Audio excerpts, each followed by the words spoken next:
Because of Winn-Dixie, Chapter 3. I started in on Winn-Dixie right away, trying to clean him up.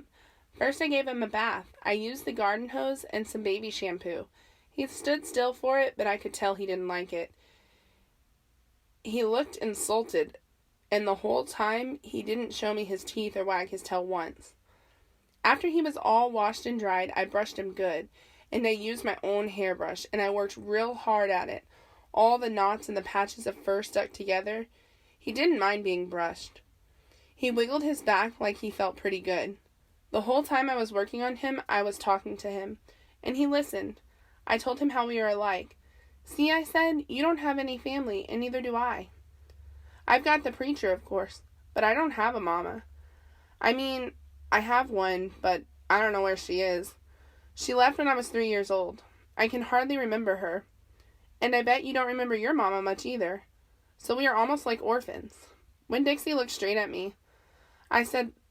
When I said that to him, like he was feeling relieved to finally have somebody to understand his situation. I nodded my head at him and went on talking. I didn't even have any friends because I had to leave them all behind when we moved here from Whately. Whately's up north in Florida. Have you ever been to North Florida? Winn-Dixie looked down at the ground like he was trying to remember if he had. You know what? I said. Ever since we moved here, I've been thinking about my mama extra hard. More than I ever did when I was in Whately. Winn-Dixie twitched his ears and raised his eyebrows. I think the preacher thinks about mama all the time, too. He's still in love with her. I know that because I heard the ladies at church in Whately talking about him. They said that he's still hoping she'll come back. But he doesn't tell me that. He won't talk to me about her at all. I wanted to know more about her, but I'm afraid to ask the preacher. I'm afraid he'll get mad at me.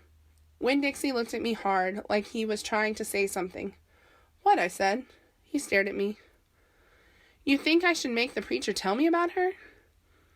Winn-Dixie looked at me so hard he sneezed. I'll think about it, I said. When I was done working on him, Winn-Dixie looked a whole lot better. He still had bald spots, but the fur that he did have was all cleaned up nice. It was all shiny and soft. You could still see the ribs, but I intended to feed him good, and that would take care of that. I couldn't do anything about his crooked yellow teeth because he got all into a sneezing fit every time I started to brush them with my toothbrush. I finally had to give up, but for the most part, he looked a whole lot better. And so I took him into the trailer and showed him to Preacher. Daddy, I said.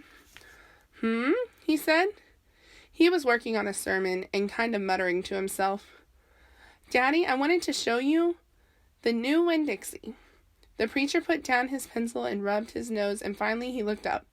Well, he said, smiling real big at Winn-Dixie. Well now, don't you look handsome?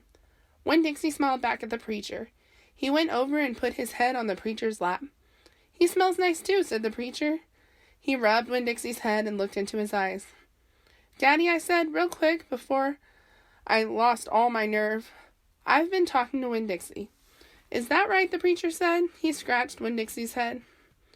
I've been talking to him, and he agreed with me that since I'm 10 years old, you should tell me then things about my mama.